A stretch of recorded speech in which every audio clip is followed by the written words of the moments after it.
Just one bite. মোৰ খোৱা দেখি আপোনালোকৰ মুখত পানী পৰিছেনে? কি বনাইছে জানে? মই আজি বনাম ফাৰাখানে বনোৱা স্পেচিয়েল য়েখনি পোলাও, বাট অলপমান মৰি ষ্টাইলত। হাই, মোৰ নাম তাছমিন। পোনপ্ৰথমে দুখন হাত ইউজ কৰি একফালে পিঁয়াজ আৰু আনফালে চিকেনখিনি ফ্ৰাই কৰিছোঁ। দেখিছেনে কিমান গৰমে খানা বনোৱা? আৰু য়েখনি পোলাও বনাম, তাত যদি আলু নাযাব সেইটো য়েখনি হ'বনে? আৰু এই য়েখনি পোলাওত মই ইউজ কৰিম মোৰ স্পেচিয়েল মছলা, মানে ইয়াত আছে কেঁচা ধনিয়া পাত, আদা নহৰু আৰু লগতে মোৰ প্ৰিয় কেঁচা জলকীয়া। তাৰ পিছত এইখিনি আৰু বেছি টেষ্টি বনাবলৈ কাৰণে এড কৰিছোঁ মই ঘৰত মোৰ পাপাই বনোৱা ঘৰৰ দহি। আৰু কি ক'ব ৰাইজ, উফ, মছলাখিনি যে কি বঢ়িয়া স্মেল আহিছে। পোলাও ৰেডি হোৱাই নাই, মোৰ ভোক লাগিলেই, কিন্তু কেঁচাই খাব নোৱাৰি ন, সেইবাবে চাউলখিনি দি অলপ দেৰি ভাজি লোৱাৰ পিছত তেলৰ নদীত ফ্ৰাই কৰি থোৱা চিকেন আৰু আলুখিনি দি এগেইন ভাজি ল'লোঁ। আজি ভাজি ভাজি মোৰ হাতৰ অৱস্থা শেষ।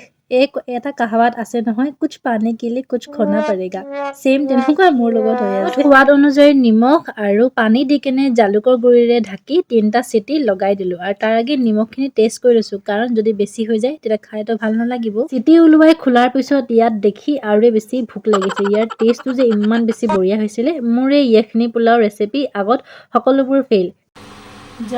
খাই লওঁ আৰু ধৈৰ্য নহৈছে। আকৌ লগ পাম নেক্সট এটা ব্লগলৈ। আজিলৈ আহিছোঁ, বাই বাই।